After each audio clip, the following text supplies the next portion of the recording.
Hi. Okay, so we're going to quickly talk here about the first 10 amendments of the Constitution, which are the Bill of Rights. So, as you remember from last unit, an amendment is something that has been added on to the Constitution. So, the Constitution did not have a Bill of Rights in its original form. Remember, too, that the anti-federalists were the ones who really wanted to make sure that there was a Bill of Rights. And about 10 years after the Constitution was made official or ratified, then we see the addition of the Bill of Rights. So it was ratified in 1791. So actually, 1787, so it was like 5 years after the Constitution was ratified, excuse me. It was a compromise between the Federalists and the Anti-Federalists. What a concept. Compromise. Weird. So we're going to talk about the first 10 amendments, which we also call the Bill of Rights, which is what makes a lot of what America is known for. Part of who we are. A lot of it's encompassed in just the First Amendment. So pretty cool. Okay. So the First Amendment, this is going to be freedom of speech, freedom of religion, freedom of press, freedom of petition, and freedom of assembly. So all of those little signs right here are the 5 components of the First Amendment. Speech and religion and press are probably fairly self-explanatory, but remember that just because you have freedom of speech doesn't mean there aren't consequences for what you say. You can still get in trouble for the things that you say, depending on what they are. Religion, meaning, you have a right to choose what religion you want to exercise. Freedom of press, we have a free press, meaning they can ask questions of the president. They can ask questions of companies. Their job is to investigate what's going on and report that back to the people. Without a free press, you're going to have a press that only reports certain things, and that's not good for democracy. We need to have a free and transparent press so people understand the news and understand what's happening in their country. Freedom of petition is the right to say you disagree with the government and not get in trouble. You can say, hey, I don't like this, I disagree with this, I want to do something about it, and not get in trouble for that, within reason. And then freedom of assembly is protesting. You have a right to peacefully protest. That means Black Lives Matter is protected under freedom of assembly, but also that means groups that are the opposite of BLM, like unfortunately something like the Ku Klux Klan, is protected under freedom of assembly. They are also able to peacefully, keyword, peacefully assemble and protest as well. So here's the actual First Amendment in its original language. Don't worry about that. So here are it broken down again, just so you have the 5 key things of the First Amendment.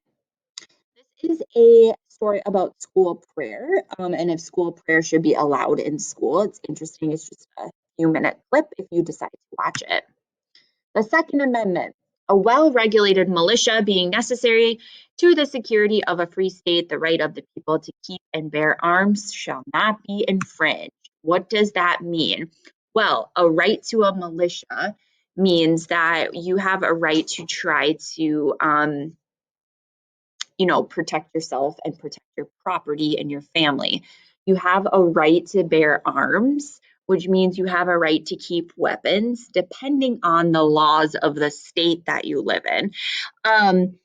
So you can see here in this map, green states mean they're very lenient on Second Amendment things, so like gun rights.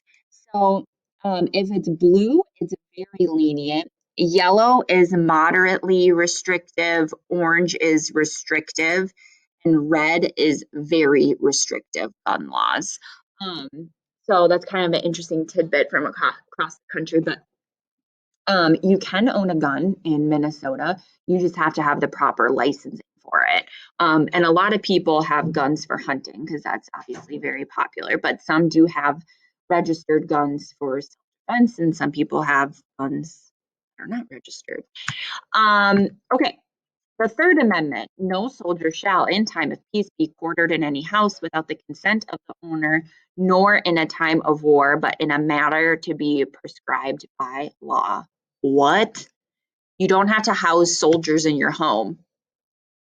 Why is that important? Well, back when this was written, they thought that they might have to go to war again and fight for independence. They didn't know. They were fresh out of the Revolutionary War. So they wanted to make sure there was an amendment that the government can't force soldiers into people's homes without their permission. During the Revolutionary War, British soldiers, if they needed a place to stay, they could stay in your house. They didn't need permission because they're like, Great Britain still owns you. Let us into your house.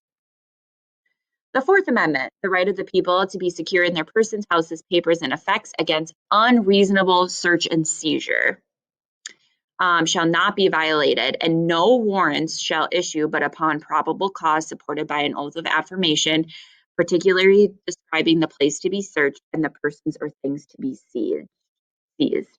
What? Nobody can search your body, your house, your papers, or your things unless they can prove to a judge that they have good reason or evidence of that search.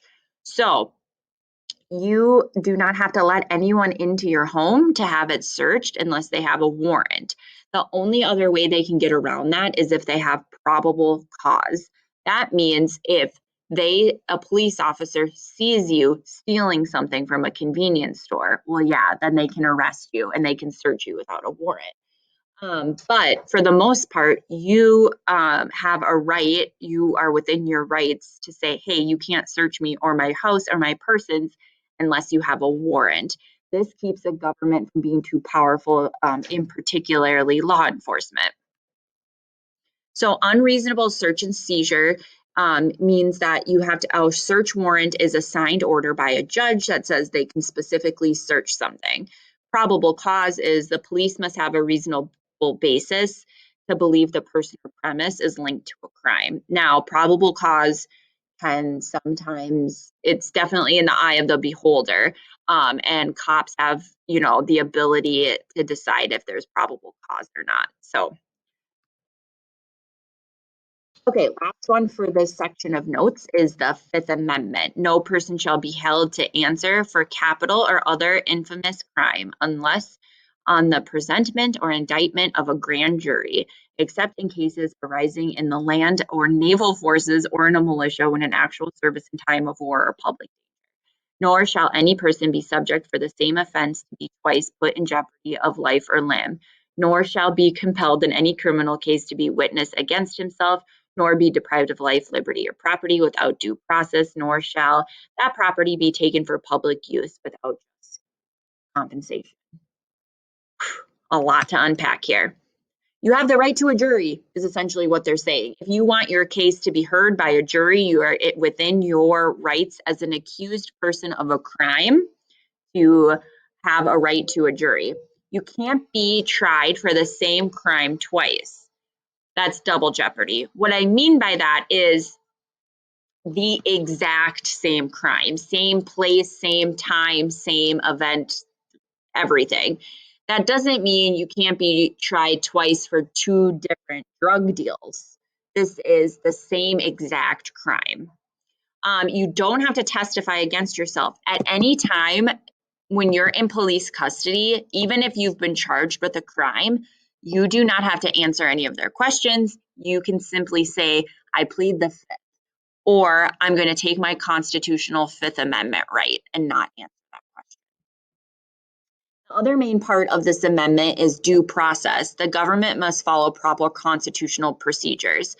Basically, this means that if you're arrested and charged with a crime, it has to follow a certain order. It has to follow the due process of the law, meaning you can't be charged with a crime and then sit in jail for 5 years before you have trial.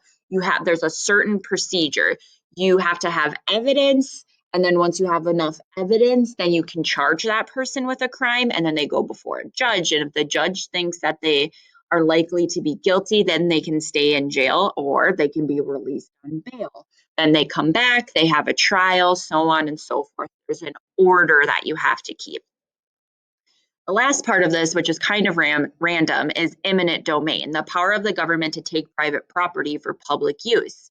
Now, they can say, we want to use your neighborhood to build a school. We're going to give you a really, really big sum of money, but we are going to tear down your house.